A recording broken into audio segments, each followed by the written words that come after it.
Hello friends, आपके RRB NTPC CBT first का result जारी हो गया है और आई होप सभी ने अपना रिजल्ट चेक कर लिया होगा। अभी काफ़ी जोन हैं जिनके रिजल्ट जारी हो चुके हैं, लेकिन कुछ ही जोन बचे हैं जिनका रिजल्ट जारी नहीं हुआ है, वो भी जारी हो जाएगा आपका। ठीक है। और कट ऑफ यहाँ पर आपको बताया कि हाई गई है। हाई कट ऑफ जाने का कारण क्या है? देखो, सीधी सी बात है कि अगर एक ही स्टूडेंट का अगर 5 लिस्ट में नाम आएगा, ठीक है, तो आप लोग देख सकते हैं कि 20 गुना पास नहीं किए इन्होंने, मुश्किल से 4 से 5 गुना पास किए। ठीक है। टोटल तो 20 गुना कर दी इन्होंने, लेकिन वो स्टूडेंट को 20 गुना करना भूल गए यहाँ पर। ठीक है। तो ये थोड़ा सा यहाँ पर कट ऑफ का थोड़ा हाई होने का कारण, सबसे बड़ा कारण यहाँ पर यही है।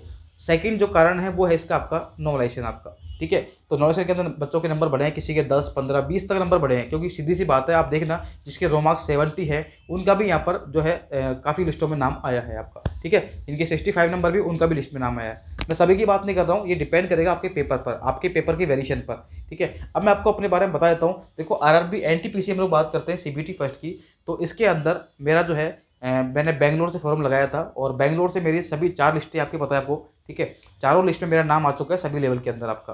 ठीक है। तो अगर मैं बात करता हूँ आपके साथ, ये रोल नंबर आप लोग चेक भी कर सकते हैं, कोई दिक्कत नहीं है। ठीक है। अब देखिए कि ऐसा नहीं है कि मैंने कोई बहुत ज़्यादा यहाँ पर पढ़ाई की थी या मेरी बहुत ज़्यादा अच्छी प्रिपरेशन थी, लेकिन मेरा एक पास एक प्लस पॉइंट क्या था कि मैं मैथ और रीजनिंग मेरी काफ़ी अच्छी है। ठीक है। और साथ में ही मैं काफ़ी साल से यहाँ पर मैथ और रीजनिंग पढ़ा भी रहा हूँ कोचिंग के अंदर। और इस चीज़ का फ़ायदा मुझे मिला था एसएससी सीजीएल। मैंने जो प्रिपरेशन स्टार्ट की थी, मैंने एसएससी से मैंने स्टार्ट किया था और मैं एसएससी का स्टूडेंट हूँ। साथ में मैंने ग्रेजुएशन के अंदर मैंने बीटेक किया हुआ है, आपको बता देता हूँ। ठीक है। अब बहुत सारे स्टूडेंट ये सोचते हैं कि बीटेक करने वाले तो सिलेक्शन ले जाते हैं, मतलब बीटेक करने वालों की तो मैथ रीजनिंग शुरू से अच्छी होती है, उन्हें तो कोई दिक्कत आती ही नहीं है। तो भाई ऐसा नहीं होता है। बीटेक के अंदर आप खुद देखना है एक बार कि आपके ये क्या 10वीं वाली जो मैथ आपके लाभ आने वाली, क्या आपको ये आती है कि यहाँ पर क्या आप लोगों को टाइम वर्क आता है कि बीटेक के अंदर नहीं आता है? ठीक है। तो मेहनत करनी पड़ती है। बीटेक वाले क्या होते हैं कि वो मेहनती होते हैं, उन्हें खुद के सब्जेक्ट के छोड़ करके सारे सब्जेक्ट उन्हें आसान लगते हैं, और इसीलिए हर कॉम्पिटिशन के अंदर बीटेक वाले यहाँ पर अव्वल नंबर होते हैं। उसका रीजन सबसे बड़ा यही होता है, उन्हें सिर्फ खुद का ही सब्जेक्ट टफ लगता है, बाकी सब आसान लगता है उन्हें, क्योंकि वो मेहनत कर लेते हैं। उन्हें लगता है कि हमारा सब्जेक्ट थोड़ा बोरिंग है, बाकी सब वो मैथ रीजनिंग जीके साइंस। आप आरएस की आईएएस की बड़ी बड़ी कोचिंग में देख लेना, अगर आप देखोगे तो काफ़ी टीचर ऐसे मिलेंगे जो हिस्ट्री पढ़ाते हैं। सब्जेक्ट क्या था उनके पास? मैथ रीजनिंग थी, मैं सॉरी मैथ साइंस थी। ट्वेल्थ के अंदर उन्होंने बीटेक किया और वहाँ पर वो हिस्ट्री पढ़ा रहे हैं। मेरे पास काफ़ी एग्जाम्पल ऐसे तो। ठीक है। तो ऐसा नहीं है कि उनकी वो पहले से बचपन से उन्हें आती है या उनका सब्जेक्ट था, ऐसा नहीं होता है, उन्होंने मेहनत करी है। ठीक है। मैं बता रहा हूँ, मैंने जो अपनी तैयारी स्टार्ट की थी वो मैंने एसएससी की तैयारी स्टार्ट की थी। ठीक है। और मैं काफ़ी बार प्री मेंस भी दिया मैंने, काफ़ी बार मैं निकल भी गया, लेकिन 2019 वाले एस एस सीजीएल मेंस के अंदर अब मैं टाइपिंग इसका मेरा प्री मेंस टाइप सब कुछ क्लियर है अभी। और मेरे एसएससी सीजीएल मेंस के अंदर मैथ में 200 में से 200 नंबर भी हैं। ठीक है। तो ये सब मेरी प्रैक्टिस का, और यहाँ पर बात करते हैं कि कंटिन्यूटी का एक आपका बेनिफिट होता है यहाँ पर। ठीक है। तो ऐसा नहीं कि जो स्टूडेंट लगातार पढ़ रहा है, 24 घंटे पढ़ रहा है यहाँ पर, उससे फ़र्क नहीं पड़ता है। आप चाहे डेली के 2 घंटे ही पढ़ो, लेकिन आपको कंटिन्यूटी आपकी होनी चाहिए। 2 घंटे पे अगर डेली पढ़ते हो, कंटिन्यू होती है। ऐसे नहीं कि आपने एक दिन तो 12 घंटे पढ़ लिए, दूसरे दिन आप लोग पढ़ ही नहीं रहे, आप लोग आप शादी में चले गए, वहाँ चले गए, तो यही आपकी होती है कमी यहाँ पर। ठीक है। और सीबीटी फर्स्ट की बात करता हूँ, मैंने सबसे पहले जो सीबीटी फर्स्ट है एनटीपीसी का, मैंने पहले भी दिया था ये वाला 2016 के अंदर। तो उस वक्त मैं प्री के अंदर रह गया था, प्री के अंदर, और उस टाइम मैंने ना कोई कोचिंग की थी ना कुछ की थी, सिर्फ मैं एग्जाम देने गया था। तो उस टाइम मेरे साथ 60 नंबर मेरे आए थे उस टाइम।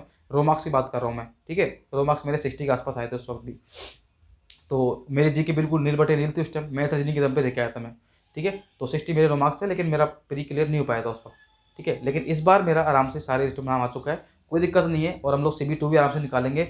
मैं आपसे गारंटेड कर रहा हूँ, जो स्टूडेंट मेरे साथ जुड़े हुए हैं वो उनका सिलेक्शन प्री से लेकर के लास्ट तक आप लोग मेरे साथ जुड़ सकते हैं। मैं आपको पूरा प्रॉपर आपको गाइडेंस भी दूंगा। ठीक है। और आप लोग देखिए, एक बार मैं आपको बताता हूँ कि CBT फर्स्ट निकाले कैसे हम लोग। देखो देखो, आपको पता है कि आप एनटीपीसी के अंदर, रेलवे के अंदर सीबीटी फर्स्ट की पहले बात करता हूँ, फिर मैं बात करूंगा सीबीटी टू की एक बार। ठीक है। और अब आपको पैनिक नहीं होना है। आपको ये नहीं कि मेरा सिलेक्शन नहीं हुआ है तो मैं क्या करूंगा क्या नहीं करूंगा। भाई अभी आपके पास ग्रुप डी का एग्जाम है, आप लोग ये एनटीपीसी के चक्कर में ग्रुप डी एग्जाम खराब मत कर देना, क्योंकि आपके हाथ में होता है सिर्फ एग्जाम देना। अब रिजल्ट होता है, धांधली होती है, ये आपके हाथ में नहीं है। तो आप लोग हमेशा कोई भी एग्जाम देते हैं तो उसमें 100% देने की सोचिए, और उसमें टॉप करने की सोचिए। अगर आप सिर्फ पास होने की सोचेंगे तो आपका सिलेक्शन नहीं होगा। ठीक है। तो हमेशा टॉप करने की सोचा आप लोग। देखो, सीबीटी फर्स्ट के अंदर बात करते हैं तो आपको पता है कि लगभग 60% के आसपास, 60 क्वेश्चन या 40 मान लो, यही रेशियो रहता है। दो चार क्वेश्चन का ऊपर नीचे हो जाता है आपका। ठीक है। तो ये आपकी देखो सबसे बड़ा जो पोर्शन आपका वो होता है मैथ रीजनिंग का। इसमें आते हैं आपके जीके, जीएस, ठीक है, करंट, ये इसमें आ जाते हैं आपके। ठीक है।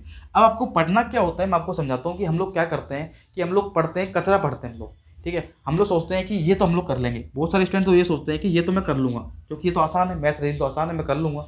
ठीक है, बहुत सारे स्टूडेंट को लगता है। और आप देखना कि ये 60 नंबर की आती है।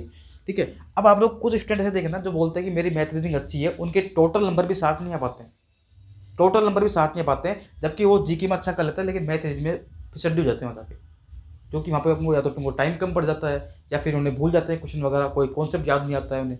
क्यों? क्योंकि आपकी प्रैक्टिस की कमी है यहाँ पर। ठीक है, तो अपनी प्रैक्टिस को इतना अच्छा करिए आप लोग, जो सब्जेक्ट आपका स्ट्रॉन्ग है। बहुत सारे स्टूडेंट क्या करते हैं कि सोचते हैं कि यार ये सब्जेक्ट तो मुझे आता है तो मैं इसको बाद में पढ़ लूँगा या पढ़ूंगा तो नहीं, चलो कोई दिक्कत नहीं है। लेकिन ध्यान रखना, जो सब्जेक्ट आपको आता है उसे आप लोग 100% करिए। 100% मतलब होता है कि आपके 60 में से 60 नंबर आने चाहिए, एक भी नंबर नहीं कटना चाहिए आपका, एक भी नंबर नहीं कटना चाहिए आपके। आता है इसलिए पूरा आता है, ऐसा नहीं कि उसमें से आप लोग एक दो क्वेश्चन छोड़ दोगे। अगर आप मैथ मान लीजिए, आपको कोई टॉपिक था, जैसे मेंस्ट्रुएशन ले लिया मैंने, सोचा कि यार ये क्वेश्चन तो टफ आ रहा है, छोड़ देता हूँ, छोड़ना नहीं है। अगर आप मैथ रीजनिंग का पूरा ले चुके हैं ना तो पूरा आप लोग करिए। एक एक क्वेश्चन आप लोग हर टॉपिक में छोड़ो, क्या पता आपके वहाँ पर सारे क्वेश्चन वही आ जाए, आप लोग छोड़ दोगे फिर तो पूरा पूरा। तो ऐसा आपको नहीं करना है। तो इतना करिए कि ये 60 नंबर तो आपके 100% आपके पूरे हो जाए यहाँ पर।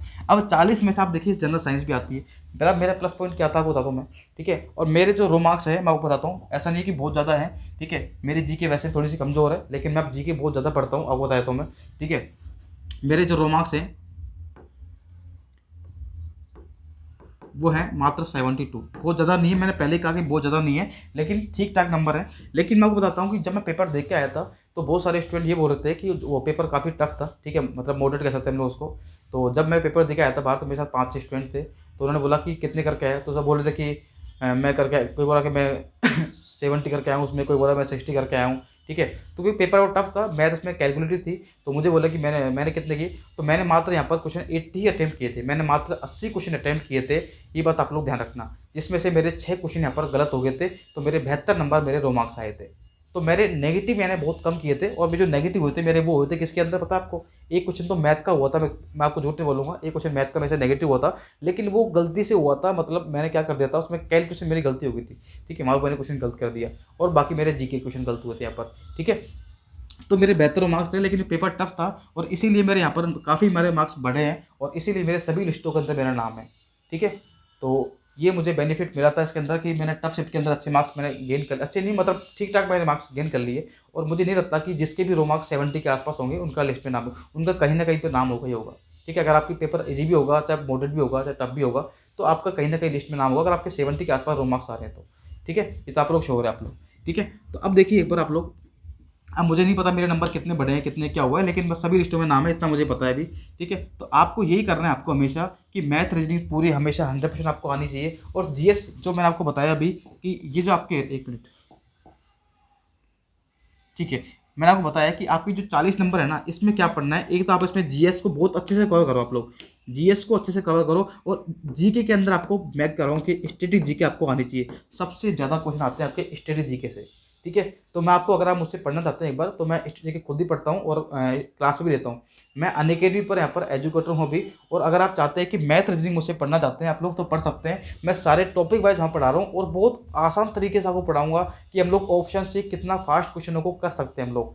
ठीक है, यानी कि क्वेश्चन करने का भी तरीका होता है मैथ के अंदर, ऐसे नहीं कि आप लोग वहाँ पर क्वेश्चन को लेके बैठ गए आप लोग, आपको आता है लेकिन वो टाइम पर आपको आना चाहिए। अगर वो आपको उसमें टाइम लगा रहे हैं तो वो कोई काम का नहीं है। कॉम्पिटिशन का मतलब ही होता है कि आपको आता है लेकिन उसी टाइम में आपको क्वेश्चन आना चाहिए। ठीक है, तो आपको मैं देखो यहाँ पर अनअकैडमी पर आप लोग मुझसे जुड़ सकते हैं। आप लोग अनअकैडमी पर आप लोग मुझसे आरपीएससी कैटेगरी के अंदर सुनील कुमार बैरवा के नाम से मेरी आपको आईडी मिल जाएगी, आप लोग वहाँ पर मुझसे ज्वाइन कर लेना आप लोग। ठीक है, तो वहाँ पर मेरी डेली क्लास होती है, सुबह 8 बजे मैं लेता हूँ यहाँ पर रीजनिंग लेता हूँ।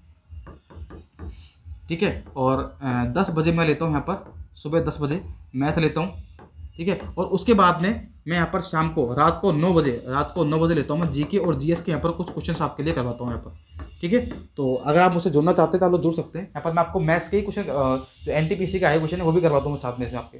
तो पूरे टॉपिक वाइज आपको पढ़ा रहा हूँ। अगर आप CB2 की तैयारी कर रहे हैं या ग्रुप डी की तैयारी कर रहे हैं तो आप मेरे साथ ज्वाइन कर सकते हैं यहाँ पर। ठीक है, तो आप लोग बिल्कुल पैनिक नहीं होना, जिनके नंबर कम आ रहे हैं या जिनका सिलेक्शन नहीं हुआ है, तो आप लोग अपने ग्रुप डी की तैयारी को मत छोड़ना आप लोग।